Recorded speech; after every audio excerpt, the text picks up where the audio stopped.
My wife admitted I was her last option. I filed for divorce after 3 months, but when her ex cheated and she came back begging for a second chance, my answer left her shattered. I'm 26 years old. I work in digital marketing, and it's been about 6 months since I signed the divorce papers from what was the shortest and most painful marriage of my life. 3 months. That's how long it lasted. 3 months married to someone who, turns out, never really loved me. And I know this because I heard her say it, in her own words, thinking I wasn't there. I guess I should start from the beginning. When I met Amelia about 2.5 years ago at a mutual friend's party, she was 22 then. I was 24. And honestly, I thought she was incredible from the first moment. She was fun, smart, had this energy that made you want to be around her all the time, you know? We started dating and everything moved pretty fast, truth be told. After 6 months, we were already living together, and I thought, this is it. She's the person I want to spend the rest of my life with. My parents adored her. My friends said we made a good couple, and I was completely convinced I had found my person. We got engaged after 1.5 years of dating. It was at the beach, nothing super elaborate but romantic, and when she said yes, she cried and everything. We planned the wedding for 6 months later. Something small and intimate because neither of us wanted anything too fancy, and besides, we were saving up to buy an apartment.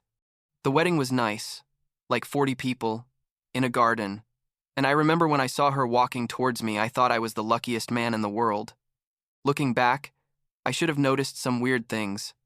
Like during the wedding planning, Amelia was super stressed, but not about the normal things of organizing an event. She seemed stressed about the very idea of getting married. Several times she asked me if I was sure, if we weren't rushing too much, and I always told her no, that I was completely sure. I thought they were normal nerves, you know, the typical pre-wedding panic everyone has. The first 2 months of marriage were weird. Not bad, exactly, but not what I expected either. Amelia was distant, like emotionally absent. I tried to plan things together, go out to dinner, watch movies at home, whatever to connect. But she was always tired or had to work or just didn't feel like it. Things in bed also cooled down pretty quickly, and when I tried to talk about it, she said it was work stress, that she needed time to adjust to married life. I believed her, obviously, because I loved her and trusted her. But there was something in her look, something I couldn't quite identify, like she was constantly evaluating whether she had made the right decision marrying me. And then what happened. It was a Wednesday afternoon. I remember perfectly because normally I don't get home early on Wednesdays, but that day they canceled a meeting, and I decided to surprise Amelia by leaving earlier. I got to the apartment around 4 in the afternoon, opened the door without making much noise because I thought about making her something nice. For dinner, or I don't know, doing something nice. She was on the balcony talking on the phone with the sliding door half open, and I heard my name, Benjamin. She said it with a tone that made me stop dead in my tracks. I stood there in the living room without announcing I had arrived, and I know it was wrong to eavesdrop, but something in my stomach told me I needed to hear what she was saying. Her friend apparently asked her something about us, because Amelia sighed really hard and said, "I don't know, Jessica. I think I made a mistake." I felt like I'd been kicked in the chest, but I stayed there motionless. And then she said, "Benjamin is nice and everything. I mean, he's a good guy, but I don't know if he's what I really want. He was my backup plan, you know? My last resort." I was 24 years old and all my friends were getting married, and I panicked, thinking I was going to be alone forever. She literally said those exact words, backup plan and last resort. I stood there with the keys still, in my hand feeling my whole world crumble in real time. She kept talking, saying she had been thinking a lot about her ex, some guy named Marcus she had dated before meeting me, and that maybe she had rushed too much into our thing. I don't remember exactly how long I stood there listening.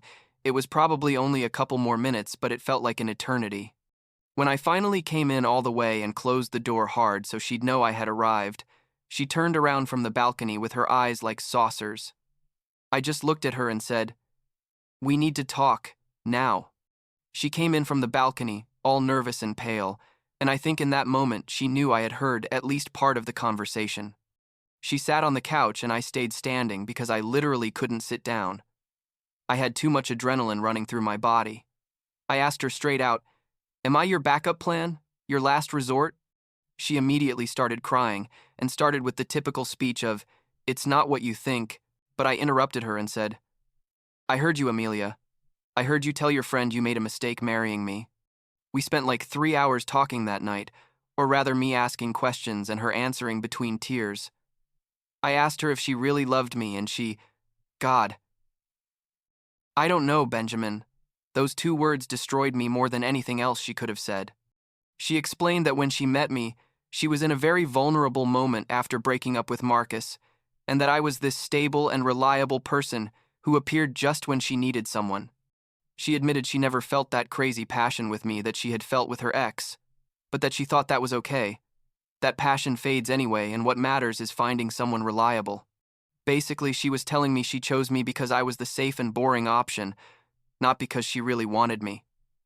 I asked her why, then she agreed to marry me if she felt all this, and she said she thought feelings were going to grow over time, that she thought she would eventually love me the way I loved her. But after we got married, she realized that wasn't going to happen. She said every time she saw me, she felt this mix of guilt and resentment. Guilt for basically deceiving me, and resentment because she felt trapped in a life she wasn't sure she wanted. I was sitting there listening to all this, trying to process how the person I had just married 3 months ago could be telling me all these horrible things. At one point I asked her, "Are you thinking about Marcus? Do you want to be with him?" And she didn't answer immediately, just kept staring at the floor, and that non-answer was answer enough. That night I slept on the couch, or rather I lay there without really sleeping, thinking about everything. About all the times I said I love you, and she responded automatically. About all the times I planned romantic surprises, and she seemed more uncomfortable than happy. About how, during our honeymoon in Cancun, she spent half the time on her phone. All those signs I ignored because I was so in love, I didn't want to see them. The next morning I told her I wanted a divorce. She tried to take back everything she had said, saying she was confused and that we could go to couples therapy. But I told her no, that I wasn't going to be with someone who saw me as their last option, as the consolation prize. I deserved more than that, and I was finally seeing it clearly. The next few days were hell. I had to tell my parents we were getting divorced after only 3 months of marriage, and my mom cried so much I felt horrible. My friends couldn't believe it. Everyone asking what happened, and I didn't even know how to explain it without sounding like a complete idiot who didn't see the obvious signs. Amelia moved back in with her parents, and I stayed in the apartment we had rented together, surrounded by all our stuff. By the wedding photos I still hadn't hung up and probably was never going to hang up. I hired a lawyer and we started the divorce process, which in our state takes at least 6 months even when both parties agree, which was our case. We didn't really have shared assets, we didn't have kids, so it was relatively simple on paper, but emotionally I felt destroyed. About 2 months passed since we separated, and I was starting to feel a bit better, going out with friends, focusing on work, trying to rebuild my life. And then my friend David called me on a Saturday afternoon and said, "Dude, I need to tell you something, but I don't know how." Turns out he had seen Amelia at a coffee shop downtown with a guy, and they weren't just having coffee as friends, they were clearly on a date, holding hands, laughing, the whole show. David took a discreet photo because he knew I probably wasn't going to believe him. And when he sent it to me, and I saw the guy's face, I knew it immediately. It was Marcus. It had to be. I asked David, "What the?" The guy looked like, and his description matched perfectly with the little I knew about him from Amelia's social media, from before she met me. I was furious. Not just because she was already with someone else, but because she was with him specifically. With the guy for whom she basically admitted she had used me as a substitute. And to top it off, technically, we were still married. The divorce hadn't been finalized. I sent her a very direct text message. "I saw you're dating Marcus. I hope it's worth it." She didn't respond for like 6 hours, and when she finally did, she just said, "We need to talk in person." I agreed to see her. I don't know why. I guess part of me needed to hear the whole truth. We met at a park near where she lived with her parents, and she looked different.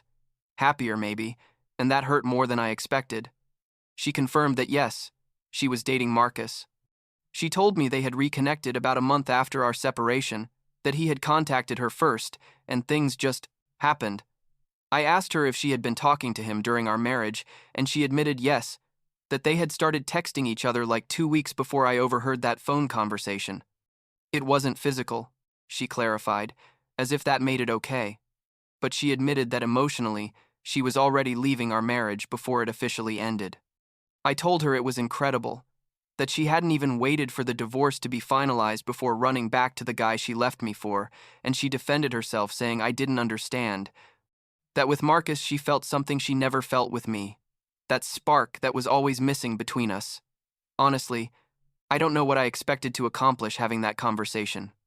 I guess I wanted her to feel bad, to admit she had ruined something good, but instead she just confirmed what I already knew, that I was never really what she wanted. I told her I hoped she'd be happy with him, and I said it in the most sarcastic way possible, and then I left. That was in March, I think, or maybe early April. The following months were weird because I was still in touch with some of the mutual friends we had made as a couple, and through them I kept hearing things about Amelia and Marcus. That they had gone on a trip together, that she had introduced him to her parents, that they were talking about moving in together. Each update was like a little stab, but at the same time, I felt strangely indifferent. Like it hurt, but it also reminded me I had done the right thing ending things. The divorce was finalized in August. We signed the papers at the lawyer's office. We didn't even really look at each other, and that was it. 3 months of marriage, 6 months of divorce process, and officially we were no longer married. I thought I was going to feel relieved or free or something, but the truth is I just felt empty.